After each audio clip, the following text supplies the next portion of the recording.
श्री राधे राधे। भक्तों, प्रभु ने मनुष्य शरीर को जो कुछ दिया है वह अति दुर्लभ है, और उन्हीं वस्तुओं के द्वारा जो प्रभु ने दिया, भगवान ने दिया है, जीव अपना भी कल्याण कर सकता, दूसरे का भी कर सकता है। मैंने प्रारंभ में आपको बतलाया था कि मनुष्य जीवन में 4 आयाम जो हैं, भाव, बुद्धि, शरीर और ऊर्जा, इन सब का उपयोग भगवान से जुड़ने के लिए किया जा सकता है। भाव के द्वारा शुद्ध भक्ति अर्थात प्रेम का मार्ग, बुद्धि के द्वारा ज्ञान का मार्ग अर्थात समझ का मार्ग, शरीर के द्वारा निष्काम कर्म योग अर्थात शारीरिक श्रम युक्त आराधना, और ऊर्जा के द्वारा क्रिया योग। इन सब को भगवान से जोड़ कर रखना चाहिए। भगवान से जुड़ने पर ये सभी साधनाएं परिणाम में भक्ति का अर्थात प्रेम का रूप धारण कर लेती हैं, और ये सभी मार्गों से चलने वाले आखिर में भक्त ही कहलाते हैं भगवान से जुड़ने के कारण। और भक्तों का नाम भी गाने से बहुत कल्याण होता है। भक्तों, जैसे प्रभु का नाम गाने से कल्याण होता है, ऐसे भक्तों का नाम भी गाने से कल्याण होता है। हमारे भक्ति आश्रम में जो भक्त नामावली गाई जाती है प्रतिदिन, उसमें योगानंद जी का भी नाम है। नीव करो रे योगानंदा, जय दयाल अरु प्रेमानंदा। तो योगानंद जी का नाम लगभग 35-40 साल पहले से यहाँ की भक्त नामावली में है, किंतु इनके विषय में चर्चा पहले नहीं की जा सकी। हाँ, इनके पूर्व गुरु परम गुरु सबके विषय में चर्चा हुई थी, जैसे श्यामाचरण लाहिड़ी, महाअवतार बाबा, युक्तेश्वर जी की भी चर्चा पहले नहीं की जा सकी थी। अब श्री योगानंद जी और युक्तेश्वर जी, गुरु और शिष्य दोनों, युक्तेश्वर जी गुरु, योगानंद जी शिष्य, इन दोनों की चर्चा आप श्रवण कर रहे हैं एक साथ। और कल मैं आपको बतला रहा था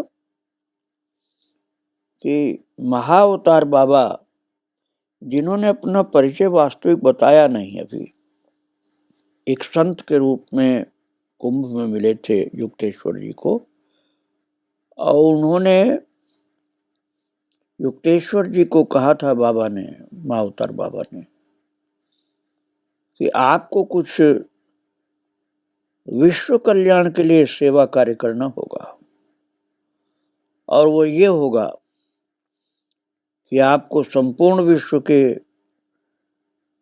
सौहार्दपूर्ण आदान प्रदान, ज्ञान, भक्ति, प्रेम, निष्काम कर्मयोग, इन सब की मंगलमयी भावनाओं का आदान प्रदान करने की भूमिका निभानी होगी। तो श्री युक्तेश्वर जी ने कहा कि मैं कैसे कर पाऊंगा महाराज जी ये सब। तो महाअवतार बाबा ने कहा कि कुछ वर्षों बाद मैं आपके पास एक शिष्य भेजूंगा, जिसे आप पश्चिम में योग का ज्ञान प्रसारित करने के लिए प्रशिक्षित कर सकेंगे।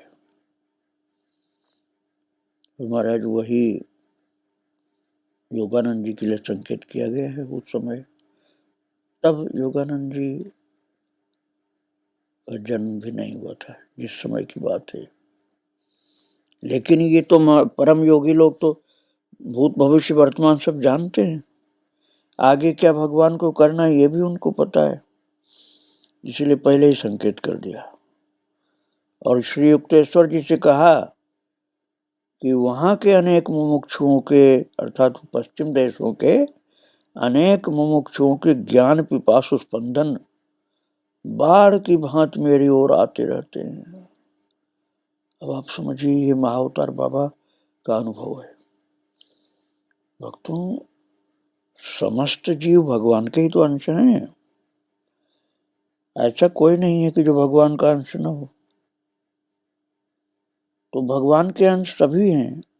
इसलिए उन लोगों की जो ज्ञान पिपासा का स्पंदन है वो बाढ़ की तरह से महाअवतार बाबा ने अनुभव किया और कहा युक्तेश्वर जी से कि मैं अमेरिका और यूरोप में संत बनने योग्य अनेक लोगों को देख रहा हूं, जिन्हें जगाए जाने भर की देर है, उनको जागृत करने भर की देर है और तुरंत वो वास्तविक संत रूप धारण कर लेंगे। और भक्तों, जिस समय श्री युक्तेश्वर जी अपने शिष्य योगानंद जी से बात ये कर रहे थे तो इतनी बातें सुनाने के बाद उन्होंने योगानंद जी की ओर अपनी दृष्टि घुमाई और बोले, मेरे पुत्र, चांद के उज्जवल प्रकाश में मुस्कुराते हुए उन्होंने कहा, मेरे पुत्र योगानंद, तुम ही वो शिष्य हो जिसे मेरे पास भेजने का वचन बाबा जी ने कई वर्ष पहले दे दिया था। और श्री योगानंद जी कहते हैं कि जानकर मुझे बड़ा हर्ष हुआ कि स्वयं बाबा जी ने अर्थात महाअवतार बाबा ने मेरे जीवन को युक्तेश्वर की ओर मोड़ दिया था। और आगे की बात ये संकेत रूप में तो ज्ञात हो गई कि आगे हमको पश्चिम देशों में जाकर भारतीय ज्ञान को, भारतीय योग को, भक्ति को पहुंचाना है।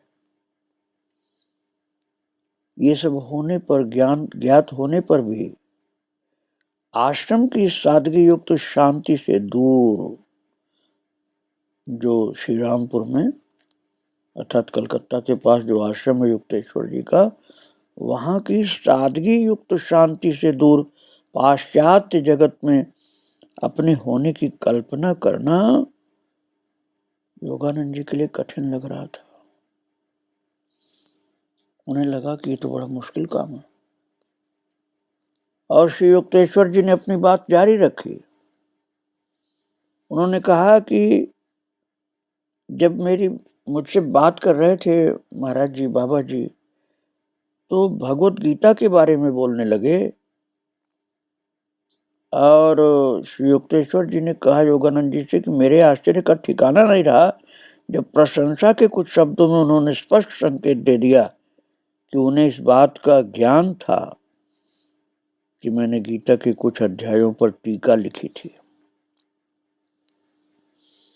तो उन्होंने कहा, महाराज, अब देखिए, परम गुरु थे लेकिन शब्द कितने विनम्रता के थे, कितने विनय के थे कि उन्होंने युक्तेश्वर जी से कहा, स्वामी जी, आपसे मेरी विनती है, क्योंकि अभी तक उन्होंने ये नहीं बतलाया कि आपके गुरु का मैं गुरु हूं, ये बात बोले नहीं थे, इसलिए एक संत की शिष्टता के ढंग से बोल रहे थे महाअवतार जी और कह रहे थे कि मेरी आपसे विनती है,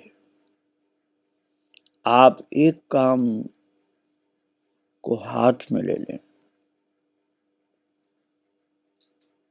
बोले, महाराज जी, क्या काम आप बता रहे हैं?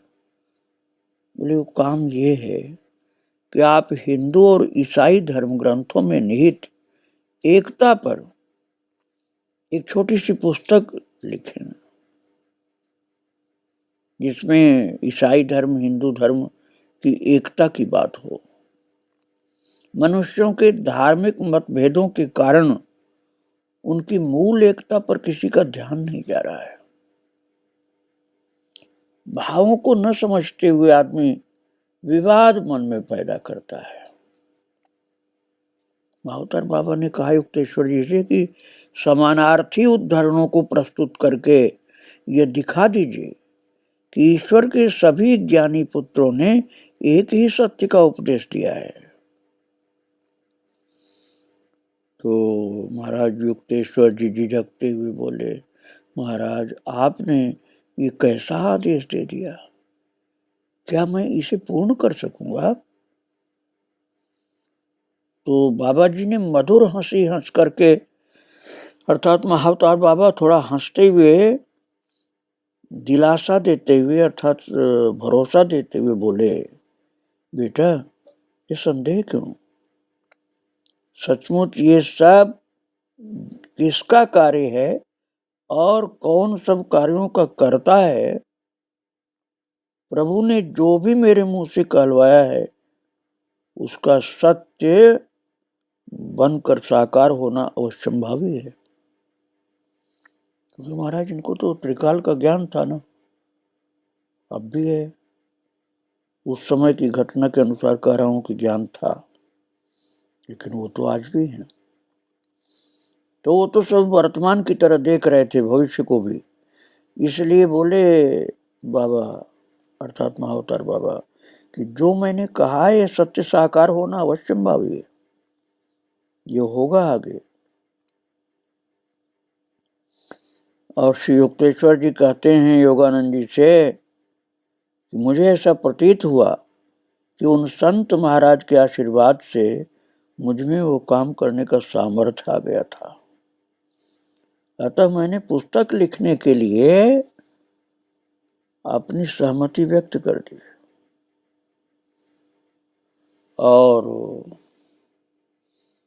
जब विदा होने का समय आ गया, अर्थात बाबा जाने को तैयार हुए, तो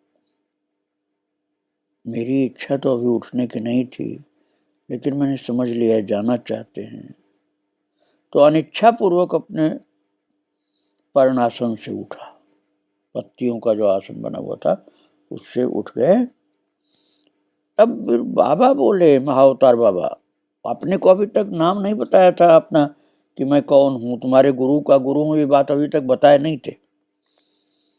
तो उन्होंने कहा श्री युक्तेश्वर जी से, महाराज जी महाअवतार बाबा ने, कि तुम लाहिड़ी को जानते हो, श्यामाचरण लाहिड़ी को? तो महान आत्मा है वो ना, श्यामाचरण लाहिड़ी एक महान आत्मा है ना। आप युक्तेश्वर जी के गुरु की बात कर रहे थे, तो वो आश्चर्य से देख रहे थे, मेरे गुरु जी को जानते हैं? तो महाअवतार बाबा ने कहा कि उसे हमारी इस भेंट के बारे में बता देना कि मुझसे तुम्हारी इस तरह भेंट हुई है प्रयाग के कुंभ में। फिर उन्होंने मुझे लाहिड़ी महाशय के लिए एक संदेश दिया। युक्तेश्वर जी बोले योगानंद जी से कि लाहिड़ी महाशय अर्थात मेरे गुरुदेव के लिए एक संदेश दिया। विदा लेने के लिए जब मैंने उनके चरणों में भक्ति भाव से प्रणाम किया तो वे कृपा पूर्वक मुस्कुराए और बोले कि जब तुम्हारी पुस्तक पूरी हो जाएगी तब मैं तुमसे पुनः मिलने आऊंगा। उन्होंने वचन दिया और कहा कि अब हम चलते हैं। और दूसरे दिन मैं प्रयाग छोड़कर काशी जाने के लिए रेलगाड़ी पर सवार हुआ और अपने गुरु के घर अर्थात श्यामाचरण लाहिड़ी के घर काशी में पहुंच करके कुंभ मेला में अद्भुत संत से हुई अपनी भेंट की सारी कहानी सुना दी कि ऐसे संत मिले थे और ऐसे ऐसी बातें किया था। तो श्यामाचरण लाहिड़ी जी समझ गए कौन थे वो। बोले, ओह, तुमने उन्हें पहचाना नहीं? लाहिड़ी महाशय की आंखों में प्रेम और हंसी दोनों दिखलाई पड़ रहे थे और बोले अपने शिष्य युक्तेश्वर से कि तुमने उनको पहचाना नहीं? अरे मैं देख रहा हूं कि तुम उन्हें नहीं पहचान सके, क्योंकि उन्होंने तुम्हें पहचानने से रोक दिया था। वे जब तक नहीं चाहते तुम पहचान नहीं सकते थे। लाहिड़ी जी ने कहा युक्तेश्वर से कि वे ही मेरे अद्वितीय अलौकिक गुरुदेव हैं। वो बाबा जी थे, अर्थात महाअवतार बाबा जी थे। अरे युक्तेश्वर, तुम पहचान नहीं पाए उनको? वे तो मेरे परम पूज्य गुरुदेव थे श्री महाअवतार बाबा जी। ये बता दिया युक्तेश्वर जी से। जब लाड़ी जी ने तो चकित रह गए युक्तेश्वर जी। और भक्तों, जब अपने गुरु के मुख से युक्तेश्वर जी ने सुना कि तो बता रहे हैं कि इनके गुरुदेव थे बाबा जी, तो महाराज योगानंद जी बता रहे हैं ये युक्तेश्वर जी कि मैंने श्रद्धा और विस्मय से विभोर होकर कहा कि बाबा अर्थात महाअवतार बाबा थे वो, योगी अवतार बाबा जी, दृश्य अदृश्य तारणहार बाबा जी। काश युद्ध में अतीत को फिर सामने ला सकता और केवल उनके चरण कमलों में अपनी भक्ति अर्पित करने के लिए फिर एक बार उनकी उपस्थिति में हाजिर हो सकता। अब आप समझ लीजिए, गुरु के प्रति भक्ति होने पर भी भगवान खुश हो जाते हैं। इनकी गुरु भक्ति थी ना, इसलिए प्रभु प्रसन्न हो रहे थे। तो लाड़ी माँ से ने कहा कोई बात नहीं, सांत्वना भरे स्वर में कहा उन्होंने तुम्हें फिर से दर्शन देने का वचन तो दिया ही है ना कि पुस्तक पूरी हो जाएगी तो फिर मिलेंगे तुम्हें। तो फिर बोले कि गुरुदेव परम गुरु ने मुझे आपको एक संदेश देने के लिए कहा है। उन्होंने कहा था लाड़ी को बताना कि इस जीवन के लिए रखी गई शक्ति बहुत कम बची है, लगभग समाप्त हो चुकी है। और महाराज योगानंद जी से युक्तेश्वर जी बता रहे हैं कि मेरे मुंह से इन गूढ़ शब्दों के निकलते ही लाड़ी महाशय की देह अचानक ऐसे कांप गई जैसे उन्हें बिजली छू गई हो।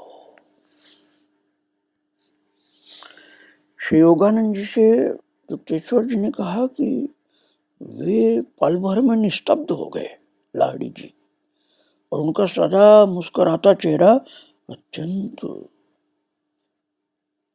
गुमसुम, गंभीर और कठोर सा हो गया।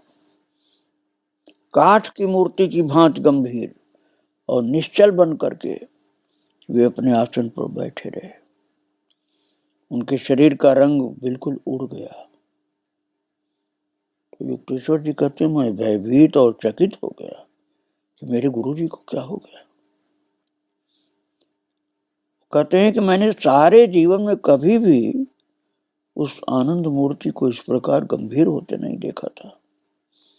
वहां उपस्थित अन्य शिष्य भी व्याकुल होकर उनकी ओर देखने लगे। उसी निस्तब्धता में 3 घंटे बीत गए। फिर लाड़ी महाशय की स्वाभाविक प्रफुल्लता लौट आई और उन्होंने वहां उपस्थित अनेक जो शिष्य थे उनके साथ अत्यंत स्नेह के साथ बातचीत की। तब सभी ने चैन की सांस ली, नहीं तो सब घबरा गए थे कि लाड़ी महाशय इतना उदास कैसे हो गए हैं। अपने गुरुदेव की उस प्रतिक्रिया से युक्तेश्वर जी कहते हैं योगानंद में जान गया कि बाबा जी का संदेश एक ऐसा निश्चित संकेत था जिससे लाड़ी महाशय समझ गए कि उन्हें जल्दी ही देह त्याग करना होगा। उनकी भयंकर और गंभीर निस्तब्धता से ये प्रमाणित हो गया कि मेरे गुरुदेव ने तत्क्षण ही स्वयं को संयमित कर भौतिक विश्व के साथ उन्हें जोड़कर रखने वाली अंतिम डोर को भी काट दिया था और वे परम तत्व के अपने नित्य स्वरूप में विलीन हो गए थे। बाबा जी का संदेश, उनका ये कहने का तरीका था, मैं सदा तुम्हारे साथ रहूंगा। और बाबा जी और लाड़ी महाशय दोनों ही सर्वज्ञ थे। युक्तेश्वर जी कहते हैं कि दोनों ही सर्वज्ञ थे। और उन्हें एक दूसरे को संदेश भेजने के लिए मेरी या अन्य किसी मध्यस्थ की कोई आवश्यकता भी नहीं थी। फिर भी महान आत्माएं प्रायः मानवीय नाटक में भाग लेने की कृपा करती हैं। यदा कदा वे साधारण तरीके से किसी संदेश वाहक के माध्यम से अपनी भविष्यवाणियां संप्रेषित कर देते हैं, ताकि उन भविष्यवाणियों के साकार होने पर उनके बारे में बाद में जानकारी पाने वालों में ईश्वर के प्रति अधिक श्रद्धा जागृत हो सके। बहुत गहरी बात है भक्तों ने। वो युक्तेश्वर जी से न कहला करके लाड़ी जी के अंदर ही महाअवतार बाबा ये कह सकते थे कि अब तुम्हारा जाने का समय हो गया, सावधान हो जाओ। लेकिन ये बात यदि वो कहते तो दुनिया में ये किसी को मालूम नहीं हो पाता, केवल लाड़ी जी को ही मालूम होता। और जब युक्तेश्वर जी से कहलवाया तो ये बात युक्तेश्वर जी को ही नहीं, योगानंद जी को भी पता चल गई।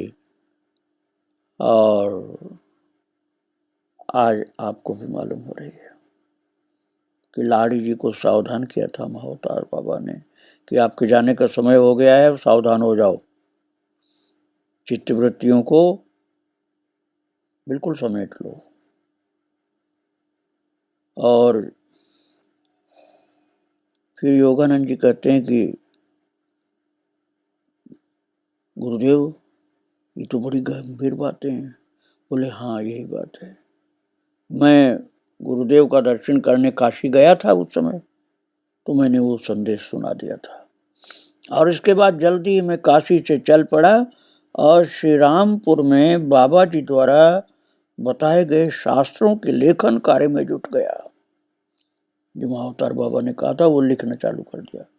और श्री युक्तेश्वर जी आगे कहते गए कि मैंने काम शुरू ही किया था कि मुझे मृत्युंजय परम गुरु बाबा जी पर एक स्तोत्र रचने की प्रेरणा हुई। यद्यपि मैंने उससे पहले कभी संस्कृत में काव्य लिखने का कोई प्रयत्न ही नहीं किया था, पर मेरी लेखनी से अनायास ही ललित पंक्तियों का प्रवाह बहने लग गया। अब आप ये समझ लीजिए भक्तों, ये केवल गुरु कृपा से हो रहा था, क्योंकि इसके पहले कभी संस्कृत में कुछ लिखा नहीं था युक्तेश्वर जी ने। और अब कह रहे हैं योगानंद जी से कि अपने आप मेरी लेखनी के अनायास के द्वारा अनायास ही संस्कृत की पंक्तियों का प्रवाह चालू हो गया। और रात के शांत समय में मैं सनातन धर्म के शास्त्रों और बाइबल का तुलनात्मक अध्ययन कर अपना काम करता रहा, जो कि उन्होंने बताया था महाराज महाअवतार बाबा ने कि ये कार्य तुम्हें करना है, या इससे सारे विश्व में वास्तविक संदेश की प्राप्ति हो सके। युक्तेश्वर जी कहते हैं योगानंद जी से कि प्रभु यीशु के शब्दों के वास्तविक मर्म को उद्धृत करके मैं दिखाता जाता कि उनके उपदेशों में और वेद वाक्यों में वस्तुतः कोई अंतर नहीं था। मेरे परम गुरु की कृपा से मेरी पुस्तक द होली साइंस अल्प समय में ही पूरी हो गई। युक्तेश्वर जी ने जो पुस्तक लिखी उसका नाम द होली साइंस। वो बताते हैं कि थोड़े दिन बाद ही पूरी हो गई गुरु कृपा से, परम गुरु की कृपा से। गुरुदेव बोलते जा रहे थे योगानंद जी से, अपने साहित्यिक प्रयासों को परिणाम पर पहुंचने के बाद दूसरे दिन मैं प्रातः गंगा स्नान के लिए यहाँ पर आया, गंगा जी के किनारे। उस समय घाट बिल्कुल सुनसान था और थोड़ी देर वहां खड़ा रह करके मैं धूप में उस शांति का आनंद ले रहा था। फिर निर्मल जल में डुबकी लगाने के बाद मैं घर वापस जाने के लिए चल पड़ा। उस नीरवता में जो एकमात्र ध्वनि सुनाई दे रही थी वो थी मेरे हर पग के साथ मेरे भीगे वस्त्रों की छप छप करती आवाज। जैसे ही मैं नदी के किनारे खड़े विशाल वट वृक्ष के पास से आगे बढ़ा, मेरे मन में पीछे मुड़कर देखने की प्रबल प्रेरणा हुई और वहां वट वृक्ष की छाया में कुछ शिष्यों से घिरे बैठे थे महान बाबा जी श्री महाअवतार जी। और वो बोले, महाअवतार बाबा, नमस्कार स्वामी जी। वो परम गुरु की मधुर आवाज गूंज उठी और मुझे विश्वास हो गया कि मैं स्वप्न नहीं देख रहा हूं। मैं देख रहा हूं कि आपने सफलतापूर्वक अपनी पुस्तक पूरी कर ली है। महाअवतार बाबा बोल रहे थे, अपने वचन के अनुसार मैं आपका धन्यवाद करने आ गया हूं। क्योंकि कहा था ना उन्होंने, महाअवतार बाबा ने, कि तुम जब ये पूर्व और पश्चिम अर्थात ईसाइयों के गुरुदेव और वेद सनातन धर्म के रहस्यों को तुम सबके कल्याण के लिए उनके भाव को एकाकार करने का ग्रंथ लिखोगे, तब मैं तुमको दर्शन दूंगा। वही महाअवतार बाबा बोल रहे हैं कि मैं अपने वचन के अनुसार आपका धन्यवाद करने आ गया हूं। अब आप समझिए कि जब परम गुरु महाअवतार बाबा सम्मुख ऐसे बोले होंगे तो कितना आनंद आया होगा श्री युक्तेश्वर जी महाराज को। और बाबा के अर्थात गुरु के देव के गुरुदेव परम गुरु के चरणों में पृथ्वी पर दंडवत पड़ गए। इतने भाग्यशाली थे युक्तेश्वर जी। महाअवतार बाबा उनसे इस प्रकार से बात करते रहते थे और दोबारा दर्शन देने के लिए आए। पहले तो दर्शन दिया था प्रयाग कुंभ में, और अब ग्रंथ पूरा होने पर आ गए धन्यवाद देने के लिए। द होली साइंस जो ग्रंथ लिखा था उन्होंने, उसकी पूर्णता होते ही आकर के वटवृक्ष के नीचे कुछ शिष्यों के साथ बैठे हुए दर्शन दिया था उन्होंने। ये झांकी रखी अपने हृदय में, आगे आपको फिर सुनाऊंगा उनके विषय में। श्री राधे राधे, जय श्री राधे राधे। बारंबार प्रणाम इन महापुरुषों को। श्री राधे।